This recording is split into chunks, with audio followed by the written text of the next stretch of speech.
अब देखिए बीजेपी की सरकार यहाँ पर है, क्या किया बाबा की सरकार ने? कुछ नहीं किया। फिर बोलते कि हमने पूरे क्रिमिनलों को भगा दिया। हर क्रिमिनल भाग चुका है, माफिया भाग चुका है, तो हमारी गाड़ी पर किसने गोली चलाई थी? कौन हमारी जान लेने की कोशिश किया 6.5 फीट से? कहां से उनको वो तफज्जा मिला? मोदी जी भी बोले कि पूरे माफिया जेल को चले गए। मोदी जी ये जेल को क्यों नहीं गए थे? ये कौन थे ये लोग? ये कौन से किसकी औलाद थी ये तो गोडसे की नाजायज औलाद हम पर गोलियां चलाई। इनको बाबा ने नहीं देखा, इनको मोदी जी ने नहीं देखा। आप कहते हैं कि पूरा माफिया भाग गया, जेल में चला गया। अरे भाई ये माफिया कौन है? इनको कौन इस तरह की नफरत इनके जहनों में डाल चुका है? क्या 80-20 की बात करने से इनमें नफरत नहीं पैदा होती? क्या गर्मी और सर्दी पैदा करने की बात से नौजवान में नफरत नहीं पैदा होती? कि ठोक दो की पॉलिसी से नफरत नहीं पैदा होती? बताओ, तुम जिम्मेदार हो अगर रेडिकलाइजेशन हुआ है तो अजयनाथ। उत्तर प्रदेश की सरकार रेडिकलाइजेशन की जिम्मेदार है, जिसकी बिना पर लोग बुलेट पर भरोसा करते हैं, बैलेट पर नहीं करते हैं। इस पर कोई बात नहीं करेगा। हमको बोलते हैं जेड कैटेगरी ले लो। अरे भाड़ में जाए तुम्हारी जेड कैटेगरी।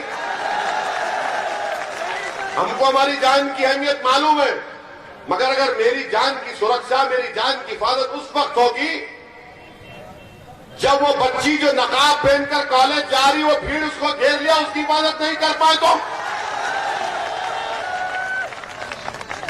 अब उसकी हिफाजत नहीं कर पाए। उत्तर प्रदेश में 22 अल्पसंख्यक समाज के नौजवानों को CAA के प्रोटेस्ट में गोली मारकर उनकी जान ले ली गई।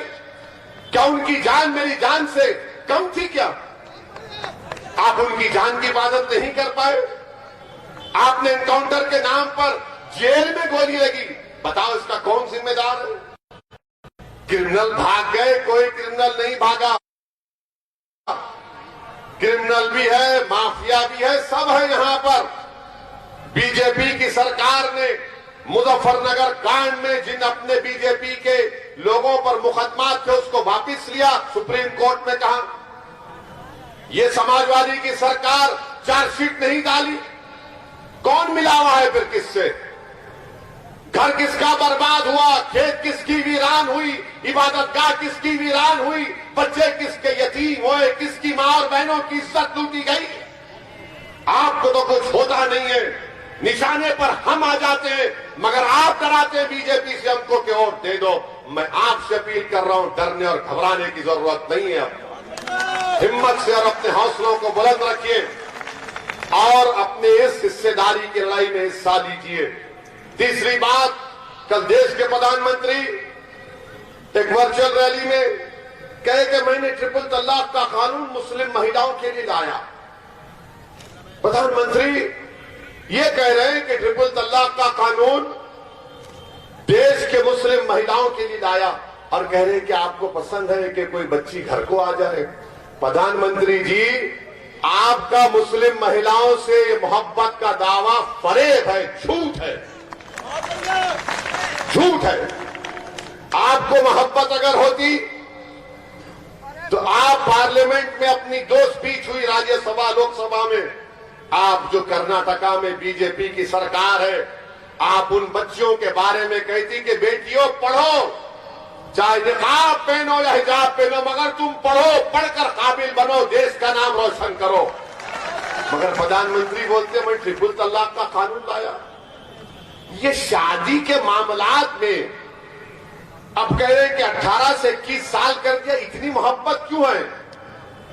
ये शादी के इंस्टीट्यूशन से बीजेपी पीछे क्यों बढ़ जाती है? ट्रिपल तलाक का कानून आप लाए, क्या कानून है मालूम आपको? वो कानून ये कहता है कि अगर कोई मर्द या शौहर जो बदमाश किस्म का होता है वही ट्रिपल तलाक देता, ट्रिपल तलाक दे देगा तो कानून मोदी जी का ये बोल रहा है कि शादी नहीं टूटती मगर केस बुक होगा और जेल को जाएगा। अब जेल को चला गया, कोर्ट ने उसको सजा दे दी 2 साल की, तो शादी नहीं टूटेगी। हमारी बहन 2 साल तक उस बेवकूफ का गधे का इंतजार करेगी।